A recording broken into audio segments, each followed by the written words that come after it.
To start with Suriya and Venky Atluri film. இது வந்து மாருதி 800 காரை மையப்படுத்தி அதோட பயோபிக்கெல்லாம் டீட்டெயிலாக சொல்லக்கூடிய ஒரு படமாக இது அமைய போகுது. ஏற்கனவே லக்கி பாஸ்கரில் வெங்கி அட்லூரி வந்து ஒரு கம்பேக்கை வந்து ப்ரூவ் பண்ணிட்டாரு. சூர்யா வந்து கடந்த சில ஆண்டுகளாகவே தேட்டர் படங்களில் வந்து அவ்வளோவா சாட்டிஸ்ஃபேக்ஷன் கொடுக்கல.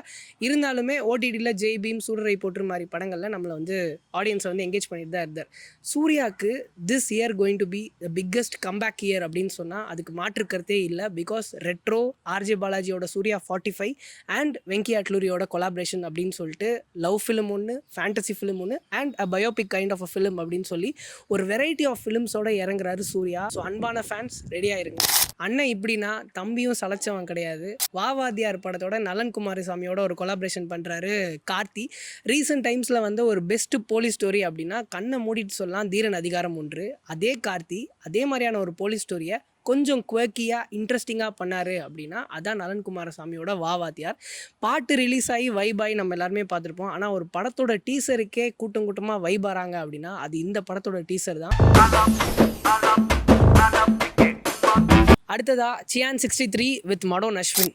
கடைசி 2 வருஷமாக இந்த ட்விட்டரு மற்ற எந்த சோஷியல் மீடியா திறந்தாலும் மாவீரன் வந்து one of the best films in Tamil cinema in recent times, இதுக்கு வந்து 100 crore பாக்ஸ் ஆஃபீஸ் கலெக்ஷன் வந்து கொடுக்கல, we missed this masterpiece அப்படின்னு சொல்லி ஏகப்பட்ட அப்ரிசியேஷன் ட்வீட்ஸ் மாவீரன் பற்றி. மாவீரனுக்கு 100 crore பாக்ஸ் ஆஃபீஸ் ஒர்த்தா இல்லையா அப்படின்னு சொல்லி எனக்கு தெரியாது. ஆனால் எனக்கு பர்சனலாக ஒரு சியான் விக்ரமோட படத்துக்கு 100 crore பாக்ஸ் ஆஃபீஸ் வரணும் அப்படிங்கிறது தான் என்னோட ஆசை. பிகாஸ் அவர் இண்டஸ்ட்ரிக்குள்ளே வந்ததுலேருந்தே ஒரு ஜென்யூனான ஹார்ட் ஒர்க், அவ்வளோ உடம்பை வருத்திக்கிட்டு நடிச்சுட்டு வந்துக்கிட்டே இருக்காரு. ஆனால் அவருக்கான அந்த உகந்த ரெகக்னிஷன் வந்து கிடச்சிதா அப்படின்னு பார்த்தா இல்லைன்னு தான் நான் சொல்வேன். பிகாஸ் இப்போ வந்த தங்கலான் வரைக்கும் அவர் சைட்லேருந்து இருக்கக்கூடிய எஃபர்ட்ஸ் வந்து 100% இருக்குது. ஆனால் ஏதோ ஒன்று அது ஸ்க்ரீனில் வந்து ஒர்க் ஆக மாட்டேங்குது. அதனால அது அவ்வளோ பெரிய ரீச் வந்து கொடுக்கல. பட் இந்த ஃபிலிம் மடோன் அஸ்வினும் அவரும் சேர்ந்து வரக்கூடிய இந்த ஃபிலிமில் கண்டிப்பாக அது வந்து பிரேக் ஆகும் அப்படின்னு நினைக்கிறேன். பிகாஸ் ஏற்கனவே அருண்குமாரோட வீர தீர சூரனில் 2 பார்ட்டாக நடிக்கிறாரு. இந்த படத்தில் ஒரு ஃப்ரெஷ் காம்போவில் மடோன் அஸ்வினோட இறங்குறாரு. அப்படிங்கிறப்போ 2 படத்துலையுமே அவருக்கு மிஸ் ஆன அந்த ரெகக்னிஷனை வந்து எடுத்து கொடுக்கும் அப்படிங்கிறதுல எனக்கு 100% கான்ஃபிடன்ஸ் இருக்குது. நெக்ஸ்ட்டு SK 23, 24, 25 அண்ட் 26 ஒரு ஹியூஜ் லைனப்போட கிளம்பிறங்குறாரு Sivakarthikeyan. SK 23 with AR Murugadoss, 24 with Sibi Chakravarthi. இந்த காம்போ பற்றி நம்ம பேச வேணாம். 25 with Sudha Kongara with Jayam Ravi and Atharvaa as villains and 26 with VP. இந்த 3 ஃபிலிம் மேக்கர்ஸுமே ஒரு தரமான ஃபிலிம் மேக்கர்ஸ் தான், அதில் நோ டவுட் அபவுட் இட். ஆனால் they are in a need for a strong comeback அப்படின்னு சொன்னால் அதுக்கு மாற்று கருத்தே இல்லை. இவங்களோட கம்பேக்கு உறுதுணையாக ப்ரைம் ஃபார்மில் சிவகார்த்திகேயன் இவங்க கூட இருக்கார். அப்போ இந்த காம்போ எப்படிப்பட்ட ஒரு காம்போவாக வெளிவரப்போகுது அப்படிங்கிறத நீங்களே புரிஞ்சுக்கோங்க. AR முருகதாஸ் தியேட்ரிக்கலாக பயங்கர ஹிட் கொடுத்தவர். அவரும் இப்போது ஒரு ஹிட்டுக்காக வெயிட் பண்ணிட்டு இருக்காரு.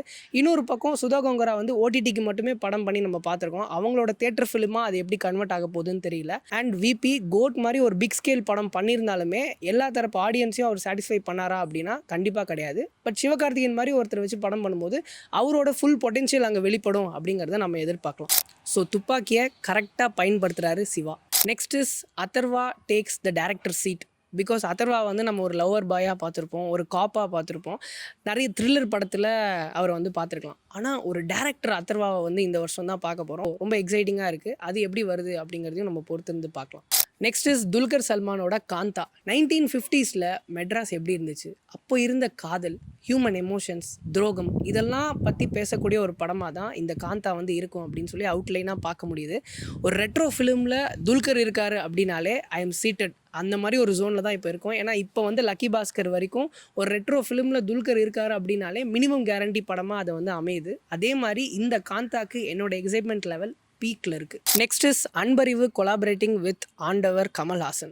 அன்பறிவு மாஸ்டர்ஸை வந்து ஒரு பயங்கரமான ஸ்டன் கோரியோகிராஃபர்ஸாக நம்ம எல்லாருமே வந்து பார்த்துருப்போம். பிகாஸ் விக்ரம், லியோ அப்படின்னு சொல்லி இந்த மோக்கோ போட் டெக்னாலஜிலாம் யூஸ் பண்ணி பயங்கரமான ஒரு ஸ்டன் கோரியோகிராஃபி வந்து பண்ணியிருந்தாங்க.